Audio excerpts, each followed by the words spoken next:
Hello and welcome back to the series Masters of the Chessboard. In this series we are going through the famous book by Richard Reti, Masters of the Chessboard, looking at each of the games in that book one at a time and Reti's analysis of those games. Now this is the third game of Akiba Rubinstein that we are looking at, and Rubinstein has the white pieces and his opponent is Karel Hromdka, who has the black pieces. And I hope I pronounced that right. Now, Rubinstein started off with e4, e5, and f4. So we have another King's Gambit, which we haven't seen for quite some time. Here, Black continues with bishop to c5. Reti comments that this is just simply developing your pieces, not really being too concerned about the gambit.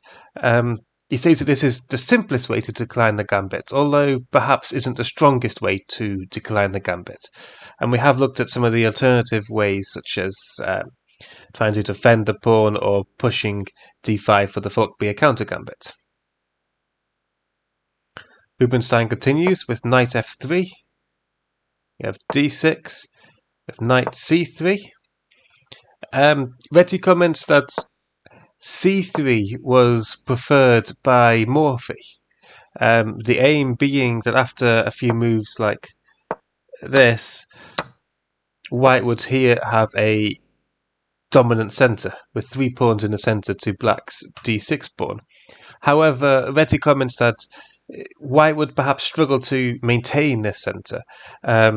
Although currently White's centre is very dominant, they're not going to be able to maintain it. They're going to lose control of the centre sooner or later. And that's likely why Rubinstein started off with knight to c3.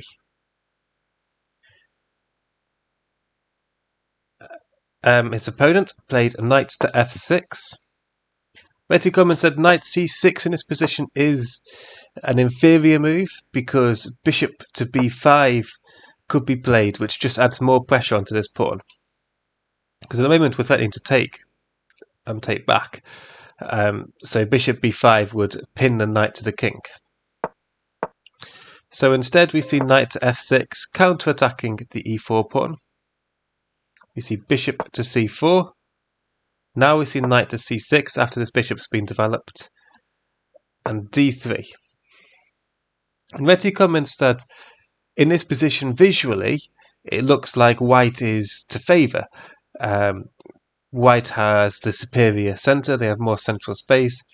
They're one move ahead in development. It's White's move. It's Black's move, but White's one move ahead in development because they've got this f4 pawn push in already. And Black is unable to destroy White's centre with something like e takes f4 unless they are able to try and force through a d5 pawn break afterwards. However, White is unable to castle kingside, which means White might struggle to perhaps use this f-file, which is perhaps a downside of the position and is why perhaps the computer evaluates it as even. However, Reti comments that White is visually better even though they can't castle kingside. Now here we see bishop to g4, and bishop to g4 is one of the main moves in this position, although Reti does comment that he prefers bishop to e6, and the reason is that if White were to exchange this bishop, after f takes e6, Black could castle on the king side and have a rook to control the open f-file, and these having a pawn on e6, e5 and d6 would give Black a potential d5 pawn break and would give Black a far stronger centre. However, it is worth noting that bishop g4 is one of the main moves that have been played in this position. Now here we see h3, putting the question to the bishop. Bishop takes f3. Queen takes f3, and now knight to d4, attacking the queen. And we see queen to g3. So Rubinstein is essentially gambiting this c2 pawn and consequently the rook, because knight takes c2 check is a fork. However, Reti comments that this sacrifice has been known for a very long time and is known to not really work out, because after knight takes c2 check, king d1, knight takes a1, Reti gives f takes e5, d takes e5, followed by queen takes g7, which is winning for white then. If something like rook to f8 trying to defend, then you could play something like bishop to g5, pinning the knight. There's quite a few different options here.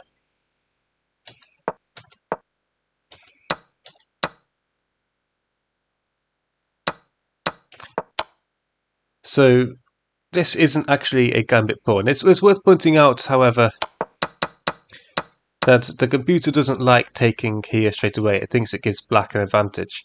The computer prefers just taking on g7 first. But at the time, the main theory was to take on e5, I believe. Now here we see queen to e7. F takes e5, d takes e5, and now king to d1, defending against the knight takes c7 check. Next we have c6, a4. So a4 is an attempt to try and prevent b5 from being played. But it also means that if black were to castle queenside, then white would have one move already.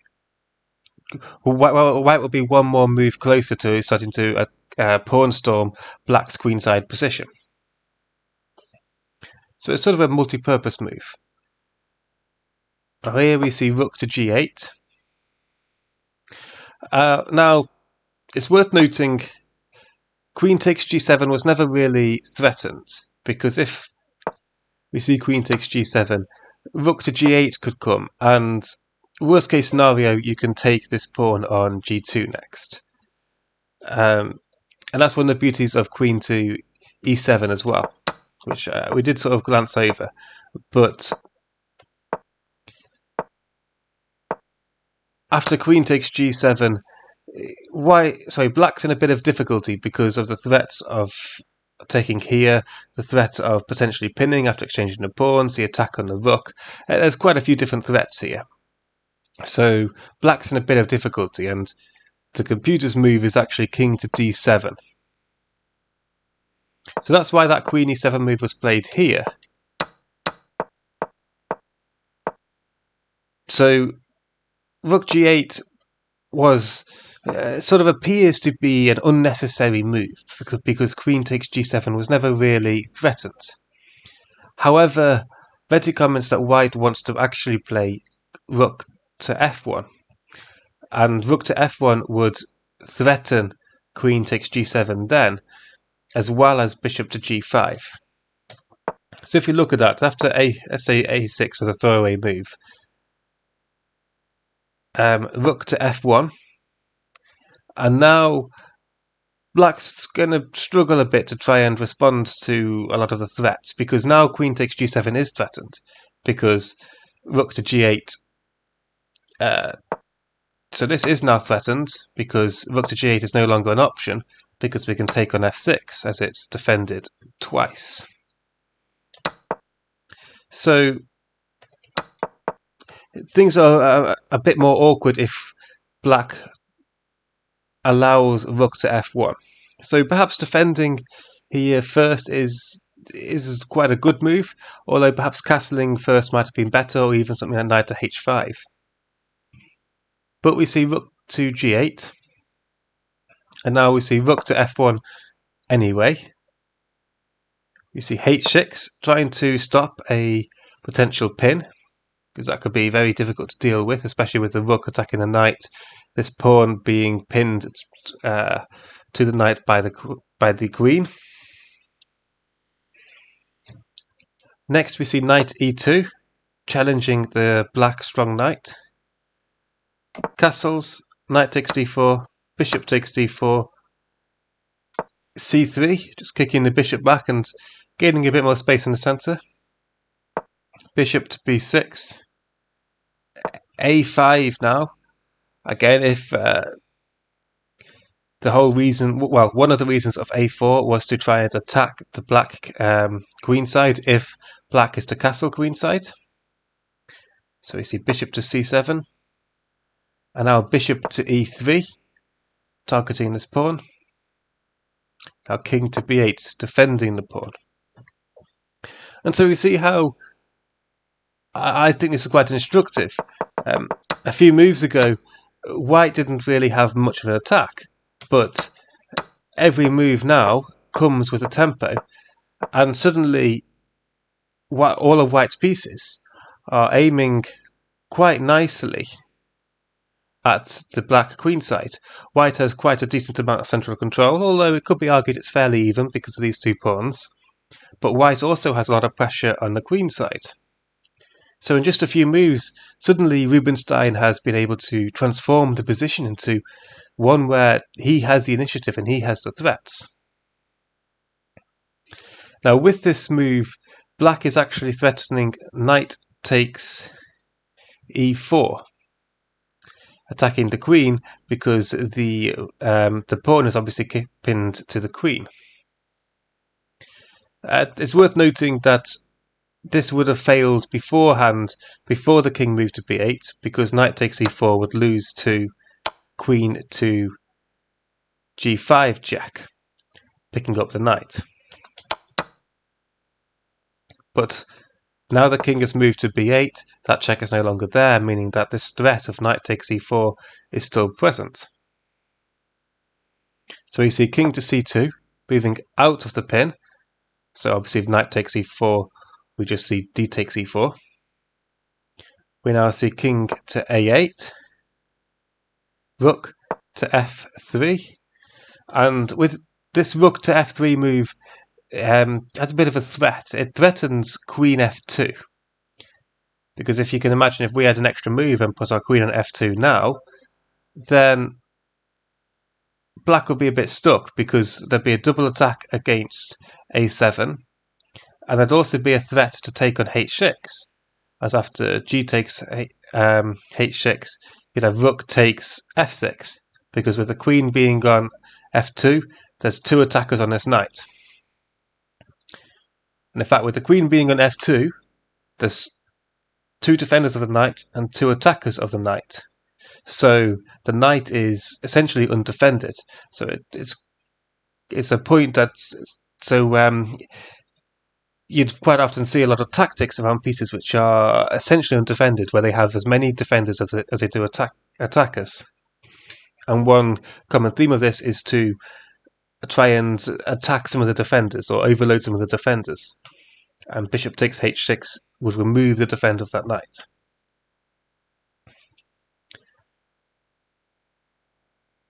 So here we see knight to d5, hoping to try and reduce some of the potential pressure along the f-file. They might try and push the pawn, but also the bishop is no longer x-raying down here. However, this is a nice little pretty move, but Rubinstein is able to calculate quite a decisive response. First of all, if you were to take the knight, then after c takes d5, bishop a2, black's able to get quite a decisive initiative. We'd see something like e4, bishop to f4 is given. After e takes f3, bishop takes c7, rook to c8, potentially followed by queen to e7. Black's able to get a bit of initiative in this position. The computer doesn't quite believe it, however, it's quite scary for a human player to be in this position where their bishop is potentially under attack, queen e7 check is coming, and they potentially got a pawn that's about to a queen as well. It's going to be a bit difficult for a human to hold this off. So Rubinstein never took on d5, but instead he played bishop to g1. The knight was obviously attacking the bishop, and if the knight can try and take this bishop, then that would remove some of the pressure because there's no longer potential sacrifices on h6. This pawn is no longer going to be under attack. So we see bishop to g1, and now knight to f4. And now after queen f2, we see bishop to b8. The battery is threatening checkmate, so the bishop has to defend. Now we see g3. And Reti comments that black probably saw this move. Realistically, he wouldn't have placed his knight on f4 without seeing where it could go if it was kicked away with something like g3. It's quite an obvious move to consider. However, black thought that after knight takes h3, which was played in the game, he would be able to quite easily capture the bishop. He's forking the queen and the bishop, which would potentially remove a lot of white's pressure. If this bishop disappears, then black's managed to simplify the game into a pawn-up position, and white's attack is sort of disappearing as more pieces come off the board. However, Rubinstein saw that little bit further, with rook takes f7 first, so counter-attacking black's queen. Now here we see queen to d6. It's worth noting if the knight takes the queen, and after rook takes e7, we see that both this rook and the knight are under attack. So it's going to be difficult to try and defend both. If black were to try and defend, then the computer actually gives something like rook to f1, and there's quite a few tactical complications that go on here. But black doesn't go for them. Black goes for queen to d6. And now we have a very pretty move. It's the computer's top choice. It's queen to b6. So with this move, black plans to try and simplify the position. Sorry, white is able to stop black from simplifying the position. Obviously, if black were to take here, then would have mate in 1. So black can't take, and if they were to take the queen, then after a takes b6 check, bishop to a7 is forced because the king has nowhere to go, so the bishop has to block the check. But then after rook takes a7, king to b8, and now rook f takes b7 check, king to c8, bishop a6 is coming next, and it's going to be quite difficult for black to respond to this. So black can't take the queen, and they can't take the knight. So instead they tried rook to d7, cutting off the rook from b7, and therefore avoiding checkmate. Next, we see bishop to c5, attacking the queen, and now black can't really avoid a huge loss of material. If we see something like queen to c7, then after queen takes c7, rook takes c7, rook takes c7, bishop takes c7, so trading everything here, the rook here is under attack, and it is white's move. Bishop takes g8, and black just loses a rook. So instead in the game we see rook takes f7, and now bishop takes d6, rook to f2 check, queen takes f2, knight takes f2, except in this position it looks like white might be able to, black may just about be able to hold if white makes a bit of a blunder, because black's bishop is under attack white's bishop is under attack here, whilst black's rook is under attack. So perhaps, if white tried to take the rook, then black can take the bishop, and they might just be an exchange down, which is a bit more holdable. But instead, Rubinstein plays bishop to c5, and here black resigned because the knight is under attack and the rook is under attack, and the rook has no way to defend the knight, so the position is simply lost. Black is simply going to be, at best, a full knight down. And so in this position, black resigned. So there we have it. That was a nice little tactical game by Rubinstein, and King's Gambit. We haven't seen one of them for a while. And the King's Gambit declined as well. We normally see them being accepted or there being a counter gambit or something. But there we have it. The last game of the Rubinstein saga. And next up is Rudolf Spielmann. So if you like this video, please do like, comment and subscribe. And I hope to see you next time for the next video. Thank you for watching.